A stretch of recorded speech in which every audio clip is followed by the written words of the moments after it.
नमस्कार. तू ही रे माझं मितवा ह्या सिरियलच्या भागामध्ये आपण पाहत आहोत. इथे ईश्वरी एकटीच स्वयंपाकघरात स्वयंपाक करत असते आणि उशीर पण खूप झालेला असतो. तर आजी विचारते, अजून स्वयंपाक झाला नाही आणि उशीर पण झाला आहे, असं का?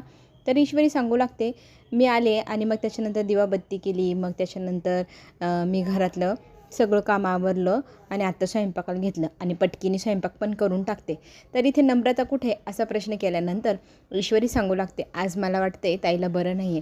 ताई झोपलेली आहे. मी आल्यावर पाहिलं ती झोपली, तर मी स्वतःच सगळे कामावरून घेतले. काही हरकत नाही. आत्ता पटकन मी वरण भात लावलेलाच आहे. थोड्याच वेळात कणिक पण भिजवले, तर चपात्या लाटून एखादी भाजी टाकल आणि होऊन जाईल इतक्यात स्वयंपाक.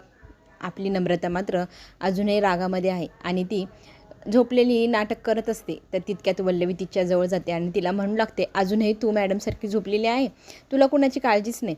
तर इथे विचारू लागते ती, काय झालं? तर इथे वल्लवी सांगू लागते, दिवसभर राबली किचनमध्ये तू आणि आता संध्याकाळची वेळ झाली आणि ईश्वरी नाचते आजींसमोर. मग आजींना काय वाटतंय, हे सगळं काय आपली ईश्वरी सगळं पाहते, सगळं करते आणि मग तिने सगळं क्रेडिट घेऊन टाकलेलं आहे तुझ्या कामाचं. तू मात्र बस अशीच आणि स्वतःचं कौतुक करून घ्यायचं सोडून तू आणखी जास्त वाढवा करत आहे आणि झोपून काय दाखवतेस तू? तुला काय वाटतं तुझं कौतुक होईल? तुझ्या विचारपूस कोणी करेल? तुला ना इथे सगळेजण स्वयंपाकीन बाईच समजायला लागले. तुझं कोणी कौतुक करत नाही, तुझ्याकडं कोणाचं लक्ष पण नाही. तू इथे झोपलेली, इथे साधं कोणी तुला पाहायलासुद्धा आलेलं नाही आहे. तुझ्या हाताला किती लागले बघ बरं, त्याचीसुद्धा कोणी काळजी घेत नाही. मला तरी वाटते तू स्वतःची काळजी स्वतः घ्यायला हवी. स्वतःच्या ह्या सगळ्या अन्यायाविरुद्ध स्वतःच आवाज उचलायला हवा. आता इथे फार संतापलेली असते नम्रता आणि ती म्हणते, आलेच मी. तर इथे वल्लवी म्हणते, काय झालं बेटा, थांब ना. पण इथे नम्रता तडतड करून निघून गेलेली असते. वल्लवी मात्र म्हणते, तर बूम फटाका फुटणार. आता तिच्या सगळ्या रागाचा स्फोट होणार आणि त्या स्फोटातनं घरात भांडणं होणार आणि त्याचा फायदा आपल्यालाच होणार. म्हणजे कसं, ही ईश्वरी डिटेक्टिव्हगिरी करायला सतत बाहेर पडते ना, ती काय बाहेर जाणार नाही आणि मग त्या सगळ्या गोष्टींचा शोध लावण्याचं थोडा दिवस तरी विसर पडेल. बरं, आता इथे ईश्वरी गप्पा मारत स्वयंपाक करण्याची तयारी करत असते. तितक्यात ना तिकडनं चिडचिड करत आलेली असते नम्रता. इकडे ईश्वरी आजी सगळ्याजणी गप्पा मारत असतात आणि इकडचं तिकडचं बोलणं चालू असतानाच नम्रता मात्र संतापलेली असते. रागाने ती ईश्वरीला म्हणते, ईशू, आज तू एक वेळेचा स्वयंपाक काय केला आहेस तर किती कौतुक करून दाखवतेस. तर इथे कोणाला काही समजेच ना. मग ती म्हणू लागते, काय झालं आता, असं काय बोलते? तर ईश्वरीला नम्रता फाडफाड बोलू लागते. तू एक दिवस स्वयंपाक केला तर सगळेजण तुझं कौतुक करतात. मी लग्न झाल्यापासून आल्यापासून स्वयंपाकीन बाईसारखी सतत ना त्या किचनमध्ये माझ्याकडे कोणीच लक्ष देत नाही. माझं नवीन लग्न झाले, माझ्या काही इच्छा आहे, अपेक्षा आहे, याचंही कोणी भान ठेवत नाही किंवा विचारसुद्धा नाही. साधी माझी विचारपूस पण कोणी करत नाही. आणि तुझं किती कौतुक सगळेजण करत असतात. तुझ्याकडेच सगळेजण कौतुकाने पाहत असतात. मी किती काही केलं तर चुकाच काढतात आणि सांगतात की ईश्वरी हे असं करते, ईश्वरी ते तसं करते. आणि नवीन नवरी झालेली मी इथे लग्न करून आलेली आहे, मात्र माझं कोणी कौतुक करत नाही की काही करत नाही. आणि इथे माझ्या हाताला एवढं भाजलेलं आहे, त्या माझ्या हाताकडे सुद्धा कोणाचं लक्ष नाही, असं म्हणत ती आता ईश्वरीवर फार संतपलेली असते. ईश्वरीवरती डायरेक्ट नम्रता आरोप लावून टाकते, तू मला जाऊबाई बनून आणण्याऐवजी इथे मला नोकरानी बनवून आणलेस. तुला तर हातची नोकरानी भेटली, हवं ती ऑर्डर सोडायची आणि किचनमधनं जे पाहिजे ते मिळवायचं. माझ्याकडं कोणाचंही लक्ष नाही. ह्या गोष्टीचा संताप ती सगळ्यांसमोर व्यक्त करते. सगळ्यांशी ती भांडते, सगळ्यांशी चिडून बोलते. तर आकाश तिला म्हणतो की काय झालं, एवढी का संतापली? तर ती सांगू लागते, संतापू नको तर काय करू, मी इथे आल्यापासून रोज ते स्वयंपाकघरातच स्वयंपाक करते. कोणी माझ्याकडे लक्ष तरी देतं आहे का? नवरा आहेस ना तू माझा हात एवढा भाजला आहे, ह्याचं तरी तुला लक्ष आहे का? याची तरी विचारपूस तू केलेली आहे का? दिवसभर मी असंच कशी काढले, या गोष्टीचं सुद्धा कोणी मला विचारलेलं नाही. इथे आता सगळेजण एकदम तोंडाला लगाम घालून बसलेले असतात. कोणी एक शब्द बोलत नाही. आत्ता इथे फक्त आणि फक्त चिडक्या नम्रताचा आवाज ऐकायला येतो आहे आणि तिचा संताप. ती कुणाचं काही ऐकून घ्यायला तयार नाही. कुणाचे काय प्रॉब्लेम चालू आहे आणि काय नाही याच्याशी तिला काही घेणं देणं नाही. फक्त तिचं कौतुक व्हायला हवं, कारण ती नवीन नवरी, तिचंच सगळं पाहा, तिचंच सगळ्यांनी सगळं करा. आता सगळेजण मात्र आता काय बोलावं, काय करावं, ह्या गोष्टीसाठी उत्तर त्यांच्याकडे नसतात. निरुत्तर करून टाकलेलं आहे आपल्या नम्रताने. बरोबर तिने वल्लवीने चावी भरून नम्रताला सोडलेलं आहे बरं. ते खेळणं आता लुटू करत अख्ख्या घरामध्ये वाद घालत भांडत फिरू लागलेले. आणि त्या खेळण्यासमोर सगळेजण आता एकदम शांत. एकच आवाज नम्रताचा. नम्रता तिचा विरोधात जे कोणी तिचे कान भरले त्याप्रमाणे बोलू लागलेलं असतं. आता इथे ती सगळ्यांसमोर सांगते की माझं काय मन आहे, माझी काय इच्छा आहे, मला काय हवं आहे, मला काय नको आहे, आणि मला माझ्या नवऱ्याचा वेळ हवा होता, 3 तासाचा वेळ हवा होता. आज आम्ही पिक्चर पाहायला जाणार होतो. आज माझ्या नवऱ्याने मला साधं विचारलेलंही नाही. मला प्रॉमिस केलं होतं आणि प्रॉमिस मोडलेलं आहे. सतत जिजू त्यांना ऑफिसमध्ये बोलवून घेत आहे. आमचं लग्न झालं आहे, नवीन लग्न झालं आहे, आमच्याकडं कुणाचं लक्ष नाही. रात्रीचं काम करत्या, दिवसाही थोडा वेळसुद्धा माझ्यासोबत बसत नाही, निघून जाते. माझं मन काय म्हणते, माझ्या मनाला काय हवं आहे, कोणी विचारतं का? आता इथे पूर्णपणे व्यक्त झाली आहे नम्रतासमोर ईश्वरी जेव्हा बोलायला जाते, ताई ऐकून घे, काय काय प्रॉब्लेम चालू आहे, ह्या सगळ्या प्रॉब्लेममध्ये नाही गेलं आमचं लक्ष, सॉरी, हवं तर तुला आम्ही माफी मागतो. इथे मात्र नम्रता ईश्वरीशी एकदम चिडून बोलत असते. आणि मला तर तुझ्याशी बोलायची आणि तुझ्या तोंडाला पाहायची सुद्धा इच्छा नाही. तू जशी दिसते ना तशी नाही आहे ईश्वरी, तू जशी वागते तशी नाही. इथे तू चांगुलपणाची ढोंग करते आणि मला नोकरानीसारखे काम करून राबवून घेते.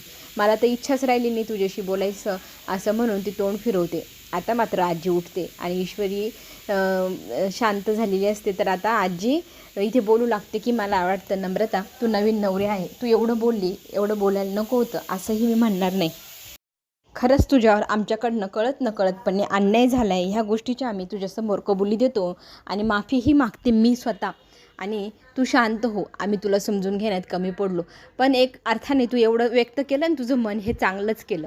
कारण आपल्या मनातला राग हा ओठावर आला की मग तो मोकळा होतो. म्हणजे कसं, कटुपणा राहत नाही कुटुंबामध्ये, एकोपा राहीलच. आणि तुझ्या ह्या सगळं मनमोकळे बोलण्याने आम्हाला कुणालाही राग आलेला नाही. उलटं तुझ्या मनाची स्थिती आम्हाला कळाली तर त्याच्यासाठी थँक्यूच. आणि खरं सांगू का, आत्ता आम्ही तुझ्याकडे खरंच वेळ देऊ. आणि इतके दिवस तुझ्याकडे दुर्लक्ष झालं, घरातले हे सगळे संकट, ह्या सगळ्या अडचणी याच्याकडे लक्ष देता तू नवरी हे सगळं आम्ही विसरूनच गेलो होतो. पण आता आमच्याकडनं चूक घडणार नाही. आम्ही तुझ्या बाबतीत जे केलं त्याच्यासाठी सॉरी, असंही आजी म्हणते. आणि वल्लवीने एवढा मोठा फुगा फुगवला होता बुम फोडण्यासाठी, पण तो आता आजीच्या आणि घरच्यांच्या सगळ्या प्रेमळ बोलण्याने क्षम्य झाला. आणि सगळेजण नम्रताची माफी मागून तुला जसं हवं तसंच कर आणि अजिबात तू काही करू नको, तुझ्याकडे दुर्लक्ष झाली या गोष्टीची आम्ही सगळेजण माफी मागतो. आता ईश्वरी पण पुन्हा एकदा नम्रताशी बोलण्यासाठी तिच्याजवळ जाते. पण नम्रता अजूनही मनातला राग विसरलेली नाही. आत्ताही ती ईश्वरी फार चिडलेली, ईश्वरीशी बोलत नाही. तिला धक्का देऊन ती निघून जाते तिच्या खोलीमध्ये. आकाश म्हणतो, वहिनी काळजी करू नका, तिच्याशी मी जरा बोलतो आणि शांत झाली की मग तुम्ही बोला. आता ईश्वरीला आता हे सगळं कळल्यानंतर ईश्वरीने एक निर्णय घेतला आहे. ती आता अर्णवला जाऊन सांगू लागते की खरंच माझ्याकडनं घरामध्ये दुर्लक्ष झालं आणि सगळा बोज घरचा हा नम्रतावर आला, त्याच्यामुळे तिची इतकी चिडचिड होती. ती नवी नवरी समजून घ्यायला हवं होतं ना. मी आता ऑफिसमध्ये येणार नाही, तुम्ही ना तिकडेच सगळं काम आटपा आणि तुम्हाला काय मदत लागली तर मी घरूनच मदत करण्याचा प्रयत्न करेन. आणि वल्लवीने साधलं बरं का तिला जे हवं होतं ते. कारण हे दोघं डिटेक्टिव्ह सतत बाहेर जातात नाही, काहीतरी शोध लावूनच घरी येत आहे. तर हे दोघं जण वेगळे झाले म्हणजे यांची शक्ती कमी होईल आणि माझ्या बाबतीत जो काही तो शोध लावण्याचा प्रयत्न करताय तो कमी होईल, हे तिला आता समजले. ती फार आनंदी ह्या सगळ्या गोष्टींनी. आता नम्रता मात्र अजूनही चिडलेली, आकाशवरती पण चिडलेलीच आहे. आकाश खोलीमध्ये येतो आणि तिच्याशी बोलण्याचा प्रयत्न करतो. ती तर तोंडच फिरवून घेते. तर तो तिचा हात धरून बघू लागतो, बघू किती लागले. तर ती हात पण खेचून घेते. तुम्ही काही माझी सेवा करण्याची गरजच नाही, मी बोलले म्हणून करतायत ना, मला अजिबात तुमची गरज नाही, असा ॲटिट्यूड दाखवते. नम्रताला सतत राग येतोय. त्या रागाचा काय परिणाम होतो आहे सगळ्या घरावर हे तिला काही घेणं देणं नाही. ती मात्र तिच्याच धुंदीत, एवढी मोठी बहीण पण तिच्या गुडघ्यात अक्कल असं म्हणतो ना आपण, तशीच गंमत आहे बरं इथे नम्रताची. गुडघ्यात अक्कल, कोणी चावी भरली की लगेच. आता आपल्याला इकडे हेही पाहायला मिळेल की आपला आकाश हा प्रेमाने बायकोची सेवा करतो, तिच्या हाताला क्रीम लावतो आणि तिला मग म्हणू लागतो की खरंच माझ्याकडनं तुझ्याकडे लक्ष देण्यात जरा कसूर झाली, चूक झाली, हे तर मी मान्य करतो. पण ऑफिसमध्ये जे काही चाललं आहे त्या प्रकरणं तुला माहीत नाही, त्याच्यामुळे तू एवढी जास्त रिॲक्ट होते. आणि खरं तर आत्ता या क्षणाला ऑफिसमध्ये माझी, दादाची, सगळ्यांची गरज होती म्हणून आम्हाला तिकडे राहावं लागलं. पण आम्हाला नाही वाटत की आम्ही काही चूक केली आहे, फक्त तुझ्याकडं लक्ष देण्यात चूक केली हे मान्य करतो. पण आता तू पण आम्हाला समजून घ्यायला हवं. इथे नम्रता मात्र कुणालाही समजून घ्यायच्या मनस्थितीतच नाही. पण ती आता तिचंच घोडा हाकते, माझ्याकडे लक्ष द्या, माझ्या मागे पुढे करा, बस एवढंच करा. आता अर्णव पण म्हणू लागतो की मी पण तुझ्याकडे लक्ष द्यायला हवं होतं, तुझं नवीन लग्न झालं आहे, तुला ऑफिसमध्ये सतत बोलवायला नव्हतं पाहिजे.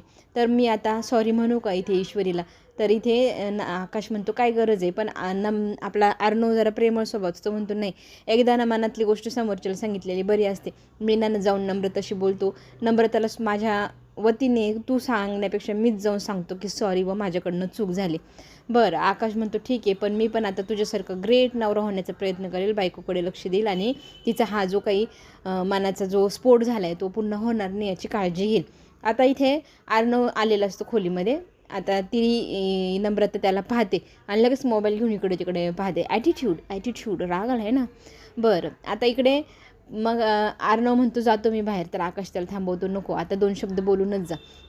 तर आकाश अर्णवला घेऊन रूममध्ये येतो. तर तिथे जाऊन तो बसतो नम्रताजवळ आणि म्हणू लागतो की खरंच नम्रता, माझ्याकडनं जी चूक झाली त्याच्यासाठी मी तुला सॉरी म्हणतो. मला पण कळायला होतं की तुम्हाला दोघांना वेळ हवा आहे, तो वेळ माझ्यामुळे तुला तो देता आला नाही. खरं तर ही सिच्युएशनच फारच वेगळी, घरातले सतत वाढणारी संकटं आणि त्या संकटांचा सतत परिणाम होतो आहे आपल्या सगळ्यांच्या आयुष्यावरती, हेही मला माहिती आहे. पण माझे प्रॉब्लेम, माझा बिझनेस सगळं काय माझं, तर मीच सगळं फेस करेल. इथून पुढे मी आकाशला त्रास देणार नाही आणि शिर्केंना सांगून तुमच्या दोघांची सोय करतो. तुम्ही दोघंजणं बाहेर कुठेतरी लांब 15 दिवस तरी फिरून या. तर हे म्हटल्यानंतर आकाश सावध होतो आणि आकाश म्हणतो दादा, ही जी तू गोष्ट सांगतोय ती मी अजिबात करणार नाही.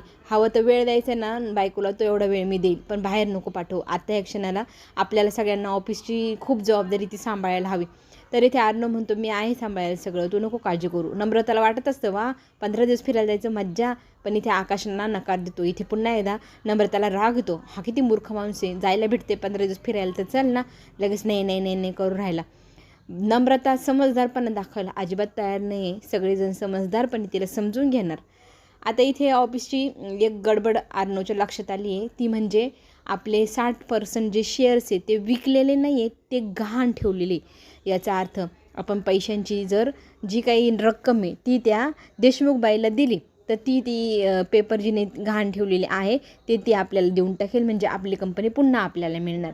पण हे सगळं करण्यासाठी खूप असे बिझनेसमॅनची अक्कल हवी आहे किंवा आपण म्हणतो ना अनुभव हवा आहे. तर तो सगळा अनुभव ना अर्णवच्या बाबांकडे आहे. अर्णवचे बाबा ही सगळी सिच्युएशन समजून घेतात आणि ते म्हणू लागतात, मला तरी असं वाटतं की मी थोडे दिवस तुझ्यासोबत ऑफिसमध्ये जर आलो तर हा प्रॉब्लेम आपण दोघं मिळून सॉल्व्ह करू शकतो. अर्णवचा ॲटिट्यूड, मी तुम्हाला माझ्या बिझनेसमध्ये इन्वॉल्व होऊच देणार नाही, माझे जे प्रॉब्लेम आहे ते मी स्वतःच सॉल्व्ह करेल, तुमची गरज मला नाही, असं म्हणत अर्णवने बाबांना ऑफिसला येण्यामध्ये नकार दिलेला आहे. मात्र ईश्वरीला ही गोष्ट पटली आणि ती म्हणू लागते अर्णवला की समजून घ्या, त्यांचा अनुभव, त्यांच्या सगळ्या गोष्टी, या सगळ्या गोष्टींचा वापर करून आपल्याला महत्त्वाचे हेतू साध्य करता येऊ शकतील, तर त्यांना ऑफिसमध्ये येऊ द्या. पण ह्या दोघांच्या हो ना हो मध्ये आता ईश्वरी काय आयडिया लढवते आणि कशी बाबांना ऑफिसला पाठवते हेही आपण पुढे पाहूया. आत्ता आपण घेऊ छोटीशी विश्रांती. पुढील भागामध्ये काय होणार हे मी तुम्हाला नक्कीच व्हिडिओमध्ये सांगणार. आपण आता चॅनलला लाईक आणि सबस्क्राईब नक्की करा, म्हणजे पुढे येणाऱ्या व्हिडिओची नोटिफिकेशन बेल तुमच्यापर्यंत वाजेल आणि तुम्हाला कळेल व्हिडिओ आला आहे. तोपर्यंत घेऊ आपण छोटीशी विश्रांती. धन्यवाद.